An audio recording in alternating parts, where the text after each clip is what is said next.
Hello everyone, Overcord95 the Wandering Knight here, and welcome to Cord's Court, where we will review and discuss video games that I have completed. Today we are talking about the first game I've completed, The Order 1886. I'm going to start by talking about the pros of the game, in a sense. What I thought was good about it. First off, I thought that they did the animation very well. It seems like I'm stretching, but the animation was very well. The characters looked good. They looked fluid. They looked like people to a certain degree. They're not going to get totally lifelike, but they looked well. They were also, each was kind of distinct in the main character cast. You had Galahad, you had the High Court. Each one looked different and was, unique. You had the French bastard. Everybody looked like they were dynamic and individual, which was important. The cutscenes are well animated and well done. We'll get to more on that in a minute. I felt that the storyline, while basic, wasn't bad. It was a good basic story, but they did it in the wrong way. And I'll hit on that a little more in a minute. And honestly, I felt that the world that they built was probably the strongest thing for this game.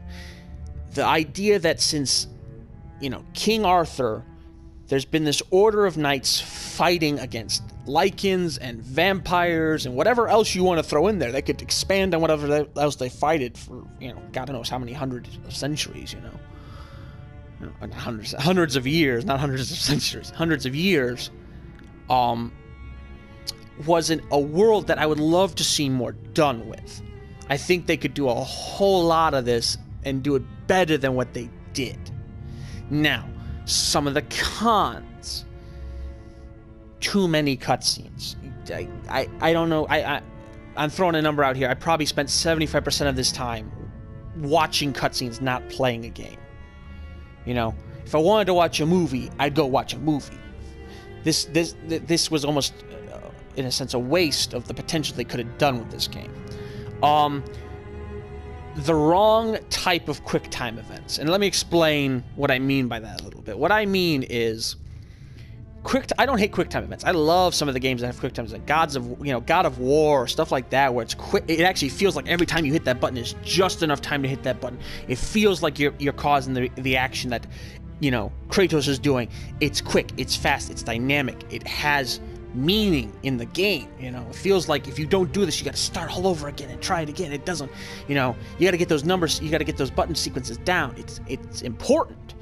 This didn't do that. It was slow, it was sluggish. It was, hey, here's this button, press it. Okay, finally you pressed it, let's continue. Oh, you didn't press it, start over again. But it's not going to be that big of a deal because there's only 5 in the sequence. I felt they tried to mix a hand-to-hand combat system in with that didn't work well. When you're fighting like the half-breed lycan, you're only using your knight, trying to, like, once you realize you dodge with R, it's fine, but the response time there wasn't well either. You had to be very direct with your left, your right, your up, your down, whatever it was. If you went like halfway up and to the left, it wouldn't read it as well. So you can't do it quick. You had to like slowly, bop it over there. Okay, there's my sensor hidden right, And then the QuickTime events, or again, same slow, sluggish QuickTime events, which makes no sense, where I have so much time, it feels like, to hit that button. Oh, I need to move the camera over to this specific spot to hit the button. That was just adding a needless thing at that point. They should have, if they wanted to have you like the couple times where you could choose to go for the head or to go for the gut. It's like hit one for triangle, hit one for square, and you'll do the different action. It would have been and have it tight and quick. It would have worked a lot better. Overall, not enough actual gameplay. This is where, again, too much cutscenes, not enough gameplay. There's a fine mix you have to hit, and they, like I said, they hit like almost a 75 to 25% ratio, with cutscenes being the predominant thing. It's like, you can't do that. You have a straight line game, let me play the game, I felt like I was more often than not running to a quick fight just to see another cutscene, which, in all honesty, was most of it. Another con is the few fights that you have such a level spike to them, a fighting spike to it, difficulty spike, that's what I'm looking for, difficulty spike to it, that it's really not worth the trouble because you don't have anything building up to there. I don't mind having a game where you kind of ramp up the difficulty and then maybe you hit a halfway point and there's a spike in level, in difficulty. Okay, fine, that makes sense. But I'm going through the game and all of a sudden there's one part I can't do it. No matter what I'm doing, bam, oh, I'm dead. What the hell happened? I don't know. I'm getting frustrated. Let's try it again. Bam, bam, I'm dead. And now I'm messing myself up because I'm getting frustrated because I know I should be able to do this easily. Because it's not been this hard 90% of the time up to it. Especially that last one. If you watched my last episode of this, you saw me in that one room, and I tried 5, 6, 7 times finally before I got it. Where I'm like, you give me this plethora of weapons, but I'm still getting my butt kicked because there's just too much now. Whereas before you could kind of sit back, take your time, shoot your targets, go, go, go. Now it's like you're in the middle of the firefight. You're surrounded by people. And I understand that, but there's nothing else that really prepares you for that huge, massive up spike of difficulty. Suddenly I'm dealing with grenadiers and the thermite guns. Suddenly I'm dealing with 4 guys around me, and one guy's got a shotgun and the other guy's shooting multi-bullets at machine gun bullet at me. I'm used to the way you had it before, where it was slow and methodical to a sense. So you want to just almost get those done to a degree, just so you can get the cutscene and get the game over with. It was not enjoyable to spend my time in the game. I just wanted to get it done. And that you should not feel that when you play a game. You should feel like you're enjoying yourself and immersing yourself in the game. And I didn't. I felt disconnected from it very quickly. Let's talk about the cutscenes a bit more. The cutscenes were both the best part of the game and the reason why it fails. They were well animated. The storyline told in there is rich, and I want you to explore more into it. There's so much in that world that you want to learn about. I want to learn about what the night, how the Order happened, besides being, obviously descendant from Camelot and the Round Table with Arthur and his knights. I get that. But, like I said, when did they start fighting these monsters and creatures? When did they start, when did that start?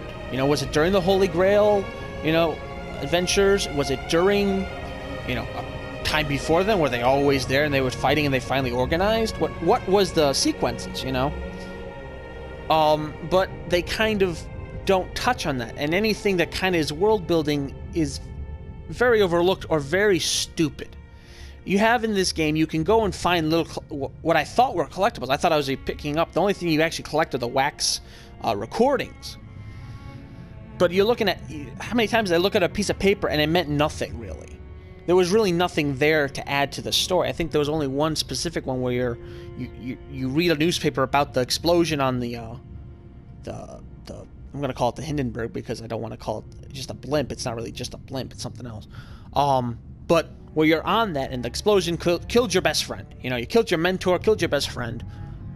And you go and read the newspaper about it and you go, I'm going to avenge you. That's the only time that really anything happened. I remember picking up a picture of 2 chefs and turning it over and it says Bonvoy. I'm like, what is this adding to the world other than there's other people in this game? There's other people in this world. Okay, cool. Even the wax cylinders really didn't add a lot. I stopped listening to them after a point because it just was a waste of time to just sit there and listen to it. So there was no real world building within the game other than what the cutscenes gave you. And even then, they kind of limited themselves on this strict story. One of the things I think they messed up with it also in the gameplay aspect is the start of the game, which is not good because you never want to say the start of the game screwed up the game. By starting the game, you already being a prisoner that is escaping, and you escape and you take the plunge, but then the next thing you're in is months back where you're a part of the Order. You immediately ruin any suspense or any critical thinking that could have happened in your game. The game could have been much more interesting if they had done it where you start as a young Galahad, learning how to be a knight, being trained, and that's how you learn the basics of the controls. I understand you want to have a tutorial with your game so you know how the thing works, but you could have had a very easy basic beginning tutorial of a young Galahad learning how to do things, Come to me, Galahad, and you learn how to move. Look over there, Galahad. That's your target. Look over at the target. Pull out your weapon. Pull out your weapon. Shoot. Bam. You get a basic training. You get that. That would have been fine. And then you jump to years later.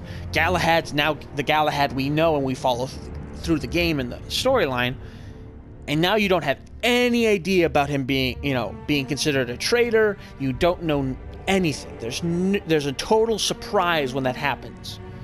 You might get hints of it throughout the game because it's not super well hidden, but you get an idea that there's something not right. And then when you would hit there, you're like, oh my god, I'm being thrown under the bus. Not, they threw me under the bus, didn't they? Something went wrong, and I'm just waiting now to find out what it is. I'm not excited about learning this. I just want to know now. I think the characters were done well. I'm trying to bounce back and forth between good and bad. I think the characters were done well. The fact that they went with Nikola Tesla was a cool idea because you get iconic and distinct designs for your weapons. You get distinct looking equipment, stuff like that, where it's different, it's unique, it's its own thing. That being said, give me some of the fun guns, please. I don't know how much I would have, if I had actually gotten to use the Tesla gun through a third of the game instead of, 4 times, I probably would have enjoyed it more. I get to use this rocket launcher thing 1 time. But it looks cool and it makes explosions. You get to use it once. Thou shalt never touch it again. But I wanna. So you don't give yourself a way to really personalize your fighting style. You're always given a basic, here's your basic gun, here's your basic weapon. Hopefully you find something that you find interesting. I ended up liking the, maybe 2 or 3 guns that I would have loved to keep bringing on me, and then, something interesting's happening with this gun, I'll take this one and use it. It's a better option. I just found myself switching guns just to try them out, and you don't get as much fun with it. So let me give it a score. I could talk all day about various nitpicking things, but let me give it a score. I think overall, and I'm going to do 2 scores. One is as the movie that it was felt like it should have been. If they had made this into a movie, it probably would have been better. If they just made a basic shooter, it would have been better. But let's start with the story, the characters, the animation, stuff like that. Overall, I'm going to give it a 5 out of 10. And let me explain that a little bit. The reason is because while it's an interesting story, it's an interesting world, you lose it by being so focused on a single thing. You're focusing. You could have developed that world so much better, even through the cutscenes. Like I said, there's a lot of questions that I have about the world that I'm interested in the world, but you don't give me nearly as much information as I would like. Explain why the black water has to be your blood when you have the goddamn Holy Grail right there. Explain that. But they don't. There's no explanation for a lot of stuff, so you leave yourself going, well, what was the point of all that information, other than here's some information? And so that hurts what could have been actually a decent animated flick. If they had wanted to make a decent animated movie, they could have done so. But they hurt themselves in that. And also by making it a game. Now let's talk gameplay. Gameplay is probably its weakest thing. It really is. Like I said, you're just trying to get through to get to the next cutscene so you can say you completed the game. You're just trying to get to the next part, get it done, and keep going. You don't want to spend time in it, which I felt if they had made it more of a little more open, where maybe you could pick a couple of missions and then go do a story, learn how to, interesting combat situations where you go and deal with rebel skirmishes, or you go deal with a Lycan problem somewhere, and made it a little more open, a little more free-ended. It would have helped it. It wouldn't have made it perfect, but it would have helped it, because then maybe you pick up a thing from a newspaper. Hey, there's a clue there about a certain mission, and I go do that mission, and now I have a certain clue to it. It would have been a better option. Overall with this, I'm going to give it a 4 out of 10 on that. So overall combined score gets a 9 out of 20. It's pretty much failed. If you find it for I'm going to leave it with this. If you find it for super cheap and want to see what I'm talking about, go ahead. But honestly, I would skip it. It's not worth having, in my opinion. It's not the worst game I've ever played. There's much worse games out there. But it's something that it had the potential to be good. It had the potential to be not necessarily the greatest game ever, but one they could have built a franchise off of, put some really interesting depth into it, but instead you get half a movie and a fourth of a game. And that's where I'm going to leave that. Thank you all very much for watching, and have a good night and good morning wherever you are.